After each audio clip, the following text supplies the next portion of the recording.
નવસારીમાં અંબિકા નદીના પૂરને લઈને ગ્રામજનો કલેક્ટર કચેરીએ પહોંચ્યા। ઝીંગા તળાવના કારણે પાણીના નિકાલમાં અવરોધના આક્ષેપ સાથે તળાવો દૂર કરવાની માંગ। નવસારી જિલ્લામાં જુલાઈ મહિનામાં પડેલા અતિભારે વરસાદના કારણે કાવેરી, અંબિકા, પૂર્ણા અને ખરેરા નદીમાં ઘોડાપૂરની સ્થિતિ સર્જાઈ હતી।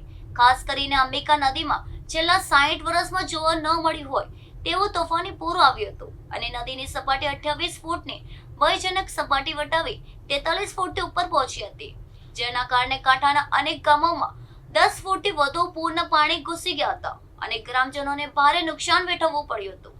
પૂરનું પાણી ઓસરવામાં લગભગ 48 કલાક લાગતા લોકોની ઘરવખરી, પશુધન અને જીવનભરની કમાણી પાણીમાં તણાઈ ગઈ હતી। હજારો ખેડૂતોની ખેતીને નુકસાન થવા સાથે જમીનનું ધોવાણ પણ થયું હતું। ગ્રામજનોના આક્ષેપ મુજબ કાંઠાની ખાંચણ જમીનમાં બનેલા આશરે 2500 થી 3000 જેટલા ઝીંગા તળાવો પાણીના નિકાલમાં અવરોધરૂપ બન્યા હતા। આ મુદ્દે ગણદેવી તાલુકાના અનેક કાંઠાના ગામોના આગેવાનો, મહિલાઓ અને ગ્રામજનો મોટી સંખ્યામાં નવસારી જિલ્લા કલેક્ટર કચેરીએ પહોંચ્યા હતા। ગ્રામજનોએ સ્ટેટ લાઇટ મેપિંગ સહિતની માહિતી રજૂ કરીને પાણીના પ્રવાહમાં અવરોધરૂપ ગેરકાયદેસર ઝીંગા તળાવો દૂર કરવાની માંગ કરી હતી। સાથે જ કૃષ્ણપુરથી ધોલાઈ સુધી બની રહેલા કોસ્ટલ હાઈવેને પિલર ઉપર બનાવવાની પણ માંગ કરવામાં આવી હતી।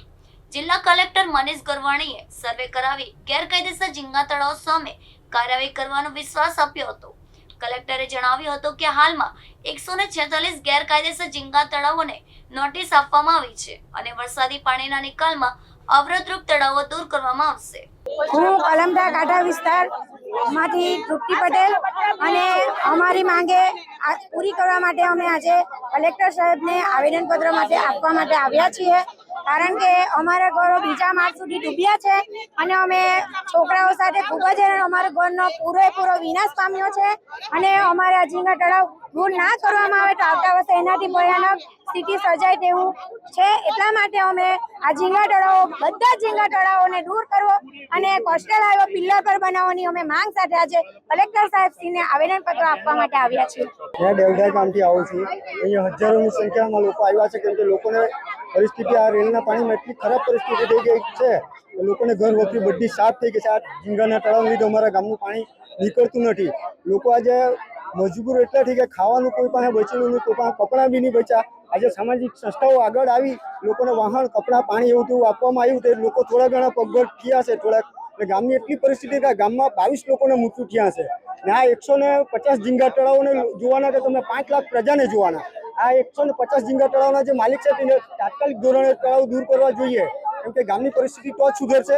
અમારા ગામમાં વર્ષોથી પાણી આવતું હતું, આટલું મોટું, આટલું વધારે આ ઝીંગાના તળાવનો જે ભરાવો થયો છે, આજુબાજુ જે અમારા કાસબાસ એ બધું પૂરી નાખ્યું છે। આ લોકો મનમાની બધા ઇનલીગલી તળાવ છે, ઇનલીગલી કે લીગલી તળાવ કમ્પ્લીટલી તોડાવવા જોઈએ। સરકારશ્રીની અમારી એક માંગણી છે ને આ પડઘો છે ને ગુજરાત આ વાત મુખ્યમંત્રી ભૂપેન્દ્રભાઈ સુધી જોઈ જોઈએ આ વસ્તુ ને આ પડઘો જો આની જો નિરાકરણ નહીં આવે ને આવતા ઇલેક્શનમાં એનો પ્રભાવ પડશે। આ કાંઠા વિસ્તાર સહન કરી નહીં લેશે। જય હિન્દ। હું કલમઠાની રહેવાસી છું, મારું નામ ભાનુબેન રવજીભાઈ છે।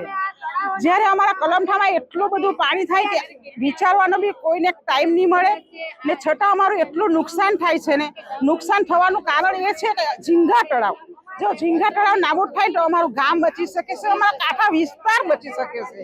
જ્યારે કોસ્ટલ હાઈવે બી પાછો અમને નડતર આવે છે તો કોસ્ટલ હાઈવે બી વિચારીને સાહેબ લોકો કરતા હોય ને તો અમારું ગામ બચી શકે છે, અમારો કાંઠા વિસ્તાર બચી શકે છે।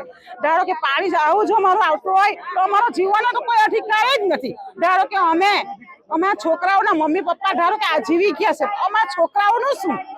અમારે ભવિષ્યનું બી વિચારવું પડે।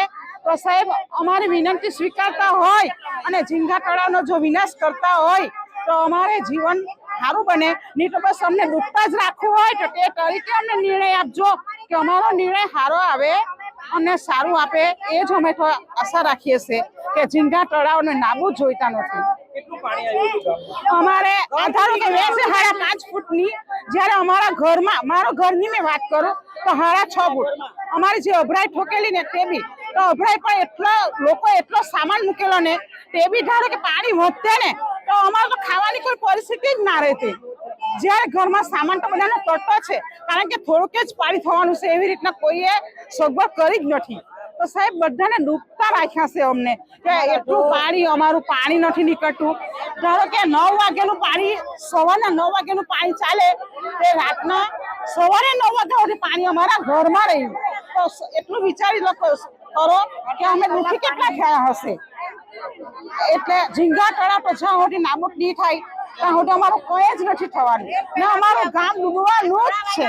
ગંડેવીના કાંઠાના વિસ્તારમાંથી ખૂબ મોટી સંખ્યામાં લોકો આવીને રજૂઆતના અમુક મુદ્દાઓ મારી સમક્ષ આપીને ગયા છે, જેમાં આ લોકોની મુખ્યત્વે માંગણી એ છે કે ગામમાં જેટલા પણ ગેરકાયદેસર ઝીંગા તળાવ છે એની વિરુદ્ધ કાર્યવાહી કરવામાં આવે અને જે પણ કાયદેસર ઝીંગા તળાવ છે એટલે પરવાનગી જેમાં અપાયેલી હોય એમાં એરિયાનું સર્વે કરવામાં આવે અને એ પણ વરસાદના પાણીના નિકાલમાં અગર નડતરરૂપ થતા હોય તો એમના વિરુદ્ધ પણ કાર્યવાહી કરવામાં આવે.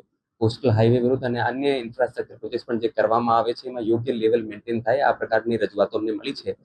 એ સંબંધે આપ બધાને જણાવવા માંગુ છું કે વરસાદ પહેલા પણ જલાલપુરમાં અને ગંડેવી મેંદરમાં ખૂબ મોટી સંખ્યામાં ગેરકાયદેસર ઝીંગા તળાવ વિરુદ્ધ જિલ્લા વહીવટીતંત્ર તરફથી કાર્યવાહી કરવામાં આવી હતી અને હવે પણ આ લગભગ 146 જેટલા ગેરકાયદેસર ઝીંગા તળાવની નોટિસ અપાઈ ગઈ છે.